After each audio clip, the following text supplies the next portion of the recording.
today on Divorce Court. I just want to tell you that I feel like we have communication issues, and sometimes you don't appreciate me, and the family issues, they have to stop. Well, I feel like that we wouldn't have communication issues if you would just stop talking so much and listen to what I have to say sometimes, and stop being so controlling over the family issues, and that might help too. When I decide to give you say-so, Joshua, you don't say anything. When I don't ask for your input, that's when you decide to speak. I'm willing to do whatever we have to do to get it together, but I feel like we need to be on the same page. Divorce Court is now in session. Good day, ladies and gentlemen. I'm here today with Tavarshia Jones and Joshua Coleman. The two of you have been together for 6.5 years, and you have 2 children together. You've been together a long time, but you still can't decide whether or not to walk down the aisle, so you've come to me for my opinion. I've given you my compatibility test. You've given me your marriage license with permission to tear it up should I think your union is ill-advised. Ms. Jones, I'm going to start with you. Why don't you tell me what's the hiccup in getting down the aisle? Well, me and Joshua has a few issues, but communication, and that's basically our main issue, communication. Well, I understand you believe he's cheating on you, and it's been cheating on you from the beginning. No, ma'am, I don't believe he's cheating on me right now, but from the beginning, yes, and that what makes it hard for us to communicate. I don't trust him a lot. Give me a little history of his cheating pattern. Well, when we first got together, Joshua had just got out of a relationship. He cheated on me with that female. Mm-hmm. Then probably about a year later, he cheated again with a coworker. She actually contacted me on social media. Mm-hmm. I approached Joshua about it. He told me she was lying, it wasn't true, but eventually, probably by the end of the day, it came out. Everything came out. Was that the last cheat? Yes. And that was how long ago? That was probably about 3 or 4 years ago. 3 or 4 years ago. Mr. Coleman, can you co-sign on that? Yes, Your Honor, I can. I admit to cheating, but I've changed my ways. I've matured. Mm-hmm. I'm a family man now. I go to work every day. I come home to her and the kid. And so it's okay. So what do you think the major stumbling block is to you getting down the aisle? Communication. Communication. So well, at least we agree on what the problem is. Ms. Jones, why don't you give me an example of some of your communication issues? I'll say as far as parenting. Like I'll say one thing as far as the kids, with them being on electronics, tablets, phones and stuff. I'll tell them one thing amount of time. Joshua, on the other hand, he'll let them be on it for an hour or two, long as they're not bothering him. We play the game together. If we love to play the game, we love to play the game. She will stand in front of the TV and unplug the TV if I don't turn the game off. Yes, I do, but that's because he plays it too much. He plays it before he goes to work, when he get off of work, and he'll play it for 2 and 3 hours. That's too long. I got dressed, put my robe on, put my earrings on, came on out here. You guys are talking about video games? No, we ain't talking about video really games. What the issue is? That's not what the issue is. Tell me why it is, you know. For me, she too controlling. Tell me about the control. It's either her way or no way. Point blank period. Far-wise with the kids. If she say the kids can't do something and I say they can't, well, why they can't do it? I said it. I'm the mama. What I say go. Give me an example of some outrageous response she's had to something that she didn't get her way. She tried to make me go to bed every night when I get off of work. Now, mind you, I work in the warehouse. I work 10 to 12 hours a day, and I sweat a lot, so I come home, I want to take a shower, kick back, relax, maybe drink a beer or whatever, play the game. Play the game for, a little while. She want me to come straight to bed. As soon as I get Does over. she have a purpose? Nah, it ain't no purpose. Yes. She don't want to give me no sex. I ain't gonna say nah all the time. Sometimes, yeah. But most of the time, she just in the bed. She just want me in the bed, come to bed. I just got off work. I need some chill time to wind down. I need some me time. Ms. Jones, what is your response to that allegation? Well, that is true sometimes, but it's only because I'm without him 12 and 14 hours. And then when I go to sleep, I can't sleep unless he's with me. So if I'm waiting up until 4 or 5 o'clock in the morning until you get off of work, yeah, I want you to come to bed so I can go to sleep. I couldn't sleep for all these hours that you've been gone. Do you understand she has problems sleeping with you're not in the bed? Yeah.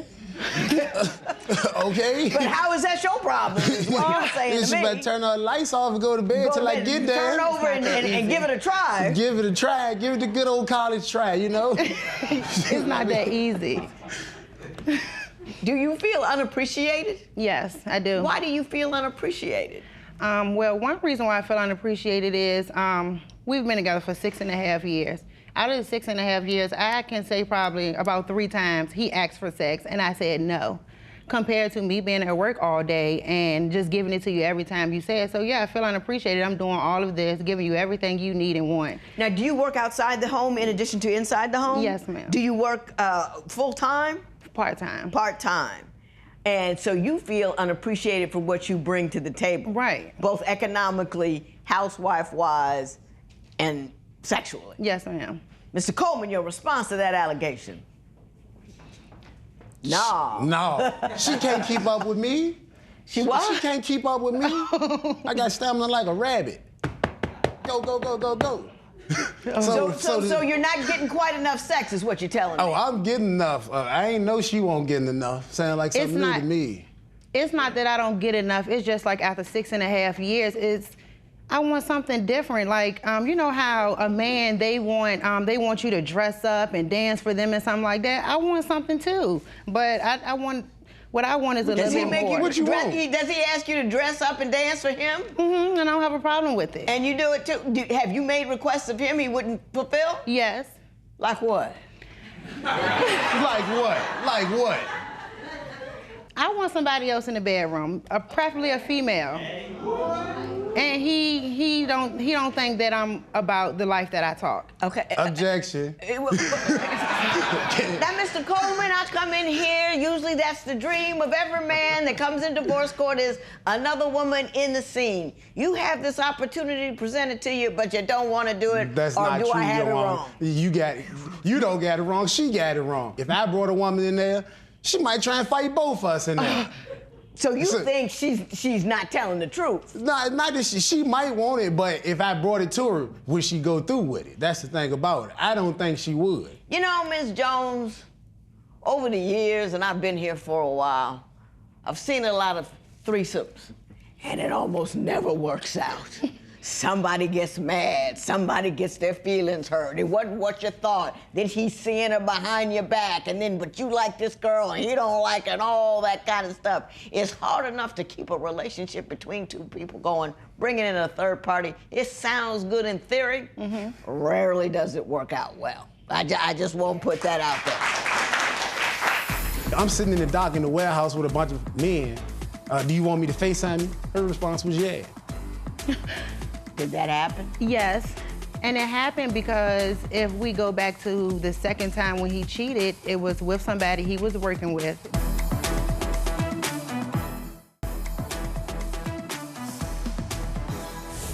You say that his family has a problem with you. Is that accurate? Yes.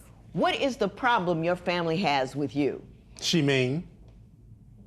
Now, Mr. Coleman, I'm gonna get to you in a minute. What do you think the problem is? And then we'll hear from Mr. Coleman.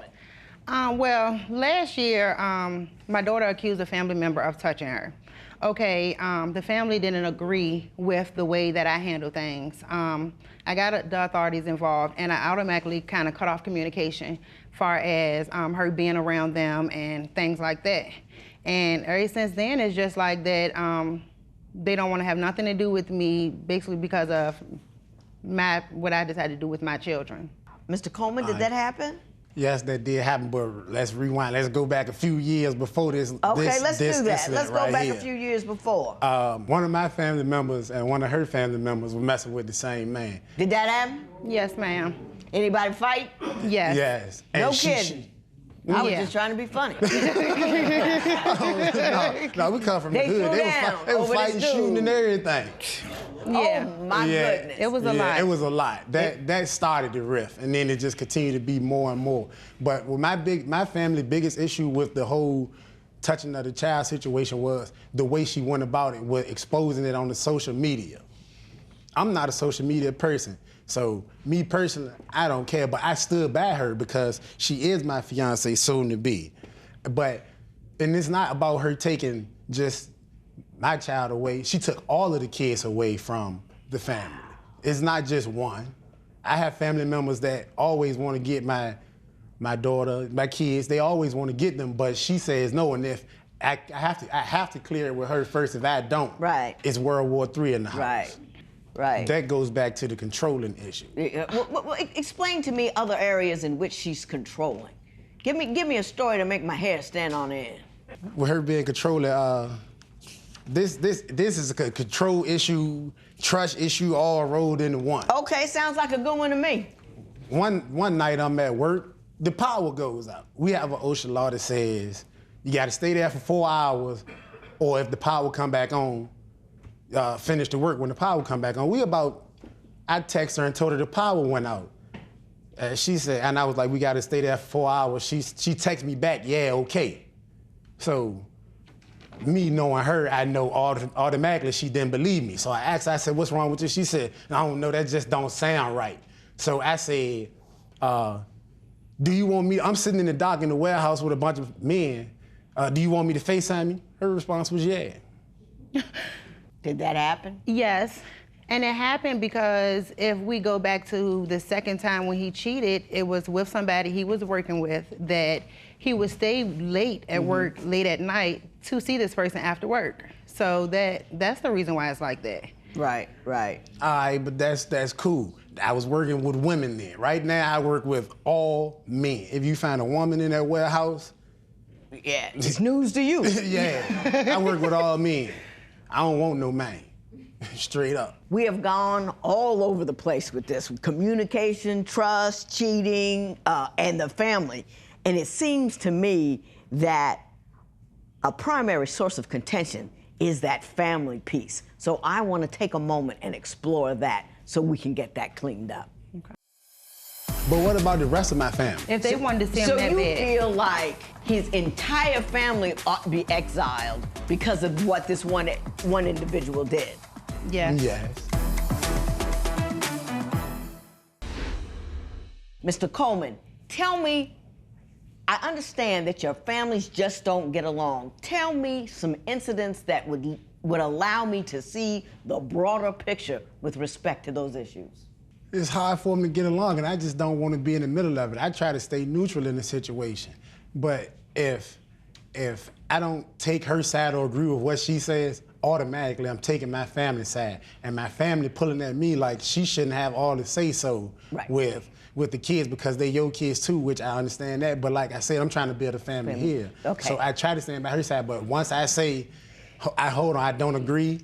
Give me a for instance. Tell me one time when she's done that. For instance, the other day, my mom was riding around. She wanted to come over and see the kids. She didn't feel like being bothered, so she said nobody could come over to the house that day. Do you recall that incident, Mrs. Jones? Yes. But tell me what occurred and why you got upset. Basically because I don't like people to just pop up or just call me and say, I'm on my way to your house, or to even just knock on the door, because we might not be ready, and just this day, I didn't want to see anybody. I didn't care if it was for the kids or if it was for him or even me. I just didn't want to see anybody. So if I said, no, today's not a good day, then today's not a good day. That's a controlling issue right there. Because but I mean, wait a minute. Different families do different ways. There are pop-up families who just pop over, and like at my house, you can't do that. No, I don't. You can't just drop by. You can't say you on the way, because I won't answer the door, because this is my house. That's how I am. Do you know what I'm saying? That's cool. how I am. Hey, but it's my house too. So? I understand that, but if they're dealing with you. But if they're asking, you know what I mean? She don't like them. They don't want to see her. They want to see me and the kids. They don't like her. She don't like them. So what makes you think I want them to be at my house if they don't like me? You stay in the room like you always do. It's my house. It's my house too. I mean, it's our house, but still. Exactly. Why do you think they don't like you? Because I have a strong personality and I stand by what I say, and I don't care how they feel or if it's going to hurt them or if they have anything or if they have anything to say. Give me an example of one time you had to straighten out his family that you think may have led them to the opinion you're too strong. Them not seeing my children. They want to see them. I don't have a problem with them seeing the kids. I just don't want the kids to go out of my eyesight with them. Mm-hmm. Can you understand that? No. Given the issue that occurred? we set it in stone. This person not allowed to be around them. Right. And it had been long enough where they should feel that we serious about this, because I stand beside her on that. This person is not allowed, but what about the rest of my family? If they wanted to see him So that you bad. feel like his entire family ought to be exiled because of what this one individual did? Yes. Yes. Is there a reason they can't see the rest of his family? If they wanted to see him that bad, they would have took time out to see him. Before this incident, they seen him once in a while. They act like they was coming to see my kids or asking to see our kids every week or every weekend. It'll be months that go past before they ask to see them, and they only ask to see them when another child of the family is around them, to the point that they need my kids to play with. So this is a before your vows. Just bringing you back to that. So I'm going to ask Mr. Coleman, really the only question that really matters at this juncture. If it gets down to the get down, and she feels one way, and your family feels another way, are you going to stand by her side or side with your family? I'll give you a moment to think about it.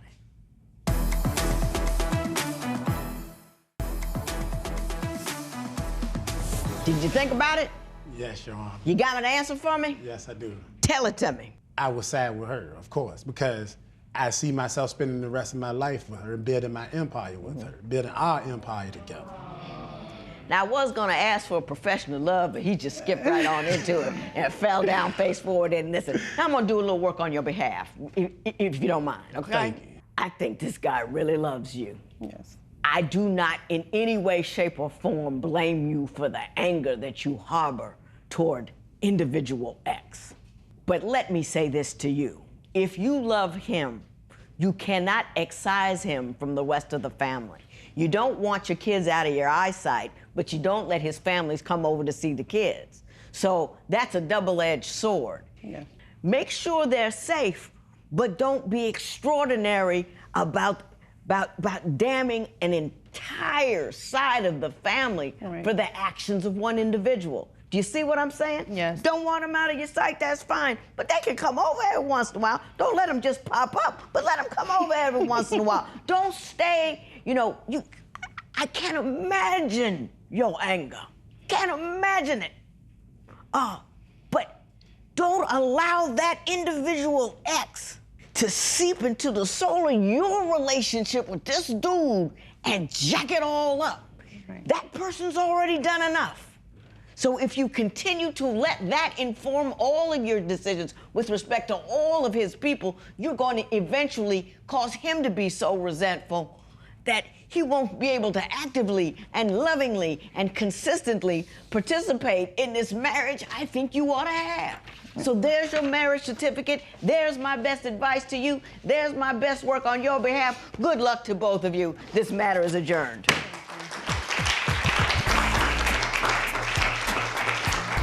Today, listening to what the judge had to say, I do feel like that he'll stand by me and that our relationship, it will change, it'll get better.